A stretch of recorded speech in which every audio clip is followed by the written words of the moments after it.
Well, my name is Dr. Michelle Zeibots and I'm a senior lecturer at the University of Technology, Sydney, and I specialise in strategic transport planning. I'm also the 2024 Engineers Australia Transport Medal winner, and I've been a senior lecturer at UTS for about 15 years, and I've had the great privilege of teaching many of the young engineers that have gone and made a practical difference to rail and transport networks in Sydney and other parts of Australia where they've gone out and practiced. What's special about Lithgow in my eyes is that it's an industrial town, a very industrial town that is also incredibly creative and innovative, and not a lot of people see it in that way. I think most people from outside of Lithgow, and possibly a lot of us inside here at Lithgow as well, we see ourselves as a coal mining town.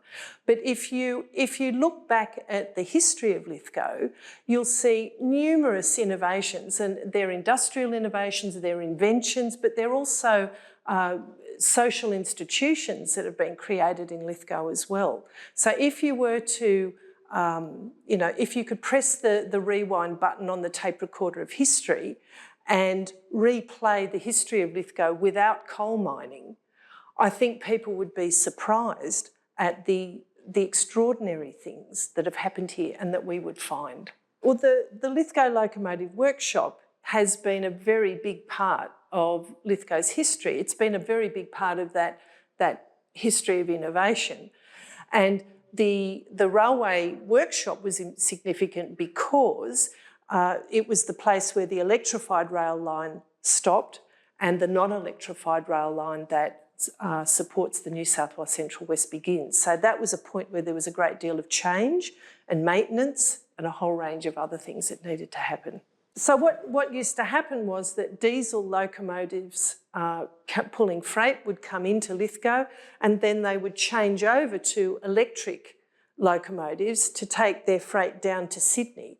And the reason why they would do that is because the overhead power was there, and electrifying freight is a lot cheaper and more efficient to run than diesel run freight.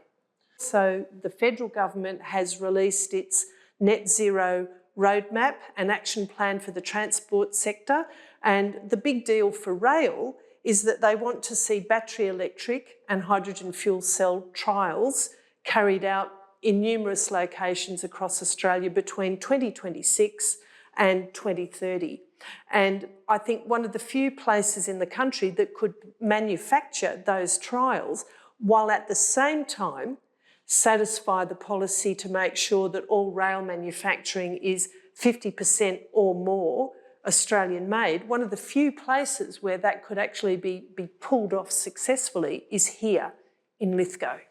If you combine that with the fact that Lithgow also has a skilled workforce, it's got railway engineers here that are extraordinary. For example, the only battery electric passenger train that has ever been built in Australia and is now operating in Australia it was invented and it was manufactured here in Lithgow. That's not a coincidence. And I think that that's indicative of the creativity that is inherent within the Lithgow community workforce. What I would definitely say is that I think Lithgow has a very big part to play in shoring up the security of Australian supply chains by providing the technology and the conversions of existing freight locomotives to battery electric and hydrogen fuel cell propulsion systems. And with freight, an obvious trial site would be to convert an existing diesel-powered freight locomotive to battery electric propulsion. So this is why, if we go back to what I was saying earlier, once again, if you look at the history of Lithgow, it's a place that's actually very innovative.